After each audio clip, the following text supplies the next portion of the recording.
Buongiorno, sono Matteo Losio della Trattoria Bruciaboschi. Siamo a Genova, San Desiderio, nel nostro ristorante storico di famiglia. 163 anni quest'anno.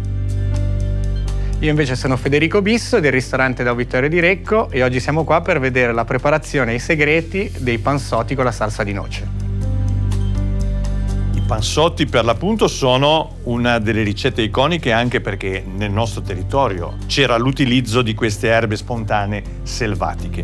In questo caso ne abbiamo circa 7-9 tipi, varia da zona a zona e da periodo dell'anno e da chi le raccoglie. Possono essere fino a 50, di solito se ne usano 7-9, bisogna raccoglierle con qualcuno che le conosce, con qualcuno che ne sa. Non fate la stupidaggine di prendere le erbe a caso perché ci si può avvelenare. Personalmente sono andato sul campo con Michela, che è un'amica ma è un'esperta, negli orti di Orto B, che sono un'azienda agricola qua vicino, e proprio vicino a questi orti si trovano queste erbe selvatiche perché nessuno le coltiva. Eh sì, sono delle erbe spontanee che crescono naturalmente nei sentieri che portano giù al mare, le famose crese genovesi. Allora, la piantaggine è una parte dolce. Come la chiamate in genovese? Orecchie di coniglio. Brava. Voilà. Qua abbiamo la stessa con la foglia più larga. Esatto. Sempre di gusto dolce. Abbiamo la parte amara del pregugione, il classico tarassaco o... Niente de ca. Ho preso un boccione bellissimo. In genovese bellomo. Bellomo, che dà sempre un tocco di amaro. Questo sì. E poi abbiamo preso quello principale che dà la dolcezza e il gusto tipico del pregugione, che è il caccialepre, che voi chiamate Talengua. E poi ci mettiamo anche un po' di radicchio. Vuoi prendere 2 ortiche magari? Le ortiche sono belle anche lì.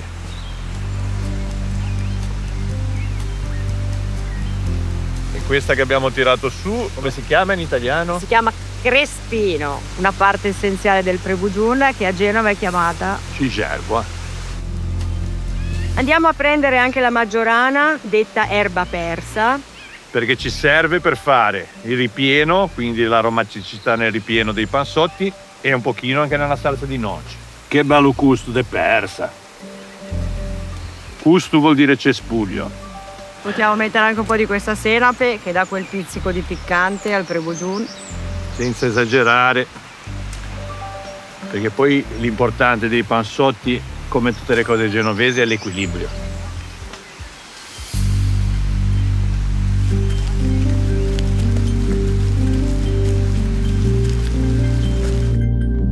Le erbe sono tantissime e non spesso si utilizzano tutte, però ci sono anche quelle fondamentali che non possono mancare, a parte che cambiano nome a breve distanze. Qua in Liguria, ad esempio noi che siamo a Recco, che è solo 20 km, hanno tutt'altro nome rispetto che qui a Genova. Diciamo che è importante stare attenti a mantenere l'equilibrio tra quelle amare e quelle non amare. Adesso andiamo in cucina a montarle, a lavarle e a sbolentarle. Cominciamo a pulire tutto il nostro prebugiù, che è un lavoro lungo ma ci serve per poter poi lavorare tranquilli in pulizia. Bellissime queste erbe. Tutte queste boragini pungono, Fede? Pungono, sì, sono piene di spine.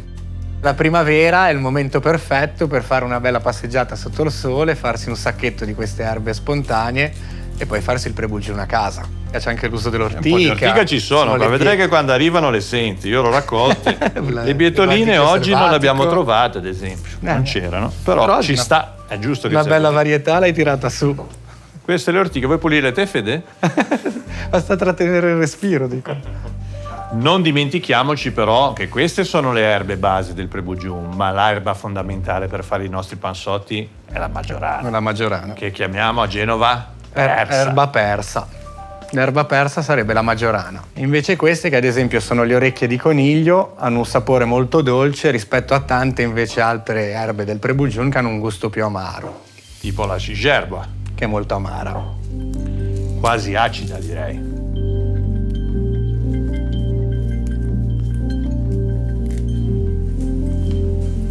Però se pensi che in Liguria si può fare un ripieno di una pasta senza andare in un negozio, ma facendo una passeggiata, è una bella regione. Adesso diamo una bella lavata alle nostre erbe.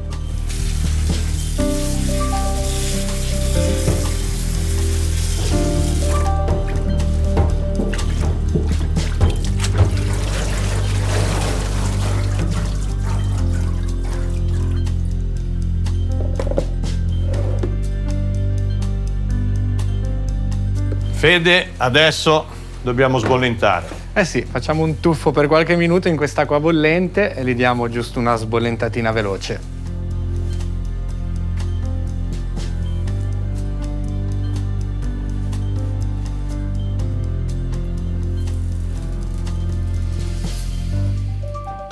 È importante sbollentarle, Fede, perché mangiate così crude sono un po' tanto selvatiche, così perdono un po' della loro selvaticità. Però non devono stracuocere, quindi ancora un minutino e le tiriamo su. Sì, questione di 1 o 2 minuti al massimo. Che adesso sono a posto e dobbiamo metterle a raffreddare per poterle poi strizzare a mano.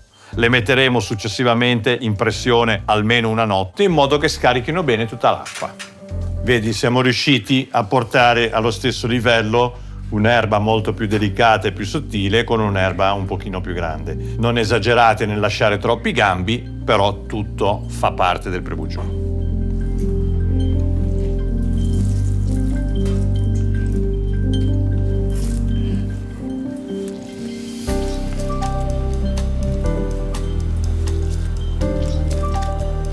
Pensate quante erbe ci vogliono. Guardate cos'è rimasto da tutto quel cesto di erbe. Questo e questo. Oggi ci concentriamo in particolare sul ripieno, però una nota sulla pasta si può fare. In Liguria spesso trovate delle paste, soprattutto le paste ripiene, poco ricche di uova. Scariche di uova. In questo caso abbiamo messo 3 uova a chilo di farina. Sì. L'impasto è un impasto semplice all'uovo. Adesso partiamo col nostro ripieno. Fede, cosa facciamo? Dai, io trito. Ok, allora io comincio a mettere gli ingredienti del ripieno. Volentieri. Ti passo il prebugiù. Io tanto comincio a mettere un po' di ricotta nella ciotola, non esageriamo. Poi ti passo anche uno spicchio d'aglio, visto che oggi sei l'uomo che trita. Trito tutto. La maggiorana, come diciamo sempre nei nostri ripieni, è fondamentale. E tra l'altro un po' di maggiorana ci sarà anche poi dopo nella salsa di noce. È un'idea che qualcuno dice facoltativa, io la metto volentieri. Sì. Tritiamo finemente, ma non troppo, perché è anche bello sentire appunto questa sensazione delle erbe. Il rustico dell'erba. Io tanto vado ad aggiungere il parmigiano. Fede, come ti ho detto, però mi devi dare una mano anche con uno spicchio d'aglio. Spicchietto d'aglio. Un pochino di sale. E se questo aglio è di Vessalico. Noi spesso usiamo quest'aglio perché usandolo crudo, quest'aglio è un po' meno forte rispetto agli agli classici italiani, vero? Tanto io aggiungo le uova nell'impasto.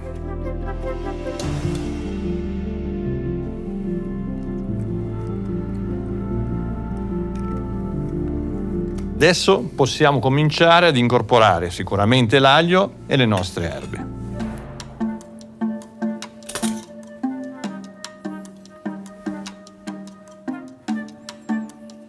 Fermiamoci un attimo, Fede, vediamo la consistenza e poi se mai aggiungiamo ancora. Ancora un pochino di erbe, Fede, per favore. Oltretutto questa completa è una ricetta perfetta anche per i vegetariani. Sì, e tra l'altro è di magro, quindi è perfetto anche in questo periodo di Quaresima, perché dentro non c'è carne, è tutta verdure. Procediamo all'assaggio, Fede? Sì, io assaggio io. Spaziale. Buonissimo. Vanno bene? Mm. Sale a posto? Maggiorana? Sembra che li hai già fatti. Ok, andiamo avanti e cominciamo a tirare la pasta per farcire e completare i nostri panzotti. Io mi dedico all'impasto, tu se hai voglia puoi cominciare a riempire il sac à poche. Riempio il sac à poche.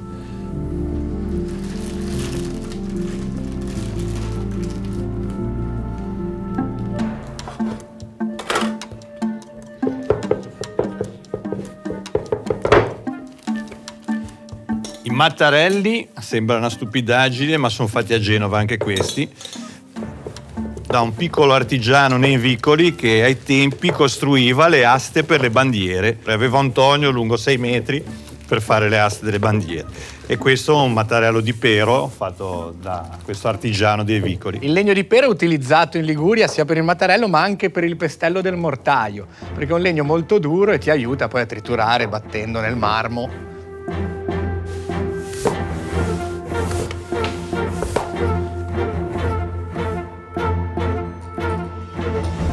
Io faccio la mia e tu fai la tua forma, Sì, ok? ok. Così vediamo. Sì, perché ci sono 3 diversi tipi di forme. Nell'arco di 20 km cambia 3 volte questo tipo di pasta, almeno cambia 3 forme. C'è chi la fa a mezzaluna come loro qui a Genova, c'è chi la fa a raviolo panciuto come facciamo noi nel Levante e c'è anche chi lo fa solo triangolare. Quindi noi facciamo un quadratone, invece lui fa delle mezzelune.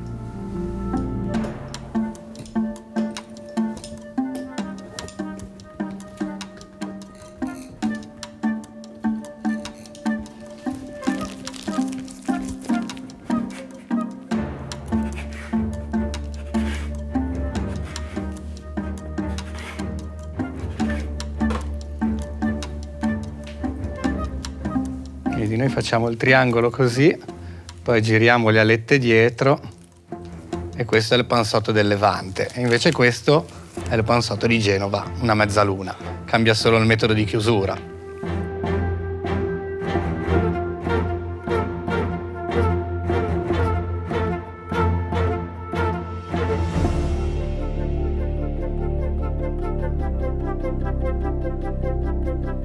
E noi siamo tutte e due locali storici d'Italia, che vuol dire che sono stati gestiti dalla stessa famiglia nella stessa sede per più di 100 anni.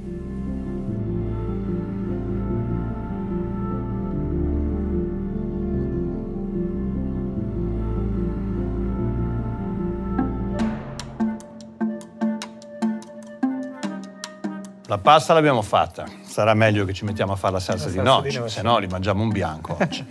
Mi dai una mano, diamo una bagnata al pane intanto. Io comincio a pestare, questa è una delle 2 salse, oltretutto tutte e 2 liguri, al mondo fredde per condire la pasta, perché noi assolutamente non scaldiamo né il pesto né la salsa di noce. La pasta va condita a freddo, non sul fuoco. Questa cremina che si verrà fuori dal pane bagnato poi servirà per fare da legante alla nostra salsa. Quindi si usa il pane del giorno prima e si fa rinvenire con il latte. Tanto io pesto l'aglio che è andato. Adesso cominciamo con i nostri gherigli di noci che sono già state pulite, lavate e asciugate. Lavandole con un pochino di acqua tiepida si perde un po' di tannico di quella parte amara che è caratteristica delle noci.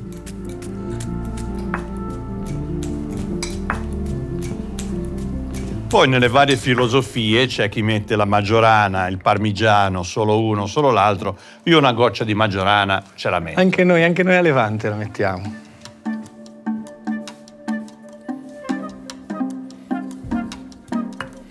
Quindi abbiamo scoperto che il mortaio non si usa solo per il pesto, ma anche per la salsa di noce. Oltretutto, uno dei motivi per cui si pesta in questo modo, proprio perché stiamo triturando le noci, mentre per il basilico, quando si fa il pesto, non bisogna procedere così, altrimenti il basilico tende a diventare nero. C'è un utilizzo diverso del pestello. Col basilico si rotia e si spezzetta la fogliolina sul bordo del mortaio, invece con la salsa di noce si pestella proprio sul fondo. Poi la granulometria a cui si vuole arrivare, ognuno decide. Da quanta voglia hai di pestare. E da quanto ti piace grezzo o più fine. Io direi che possiamo procedere, Fede, cosa dici? Quindi ora va in globale il pane bagnato nel latte all'interno delle noci e dell'aglio.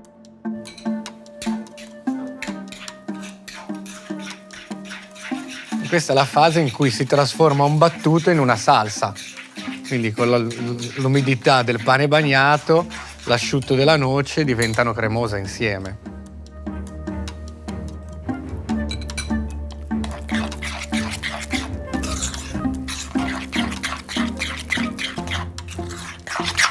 Cominciamo ad aggiungere anche un goccino di sale e poi assolutamente non può mancare l'olio extravergine della nostra riviera.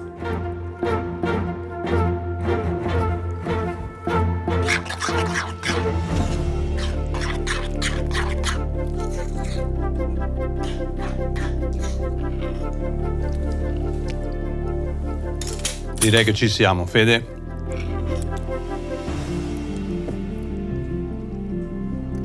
E lei? È giunto il momento di cuocere la nostra pasta, Fede. Butta. Acqua bollente, leggermente salata.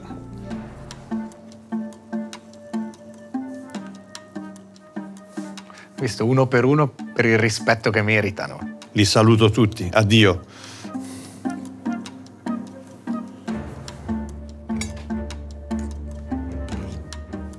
Due minuti e ci siamo,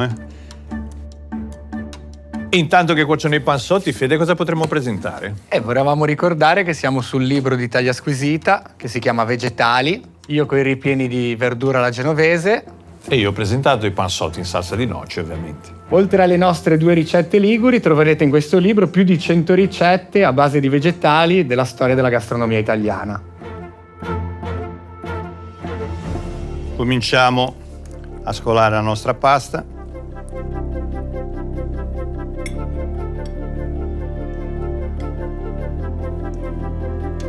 Mettiamo prima un po' di questa salsina fantastica profumata sul fondo.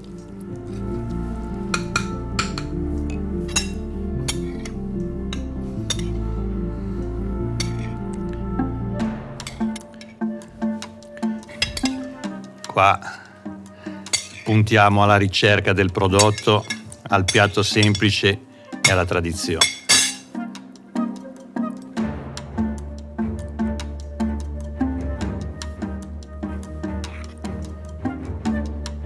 Eccoci qua, un filo d'olio a crudo sempre, una fogliolina di maggiorana, anche 2, perché no? Magari 2 gherigli di noce rotti. E il nostro piatto è completo. Abbiamo un concentrato di quello che è il nostro territorio, la sostenibilità, l'ambiente e le nostre radici. Adesso non ci resta che buttare i panzotti fatti da Fede. Quelli chiusi alla moda di Recco.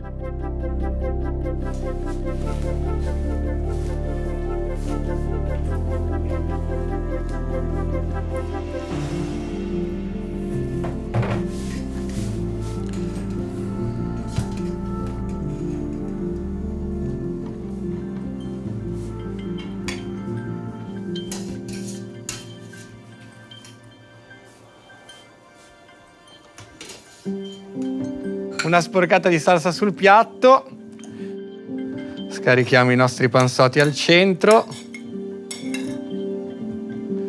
noi mettiamo un po' di salsa sopra e il gheriglio e il rametto di maggiorana che non può mancare mai. Eccoli qua. Comunque direi che o nella forma di Recco o nella forma classica genovese abbiamo quello che in un fagottino racchiude le nostre tradizioni, i nostri sapori e i nostri profumi, che purtroppo voi non potete sentire, ma sono eccezionali. Si può giocare sulle erbe, chi ne mette più di una, chi meno di un'altra. Comunque fatto sta che questo è un piatto simbolo di questa regione, centenario, uno dei piatti preferiti dal genovese che vive qua. E quindi vi aspettiamo qui in Liguria, da un Vittorio o dal Bruciaboschi, per levarvi lo sfizio di assaggiare questa cosa eccezionale. Non ci resta che salutare gli amici di Taglia Squisita e, come si dice a Genova, allegri!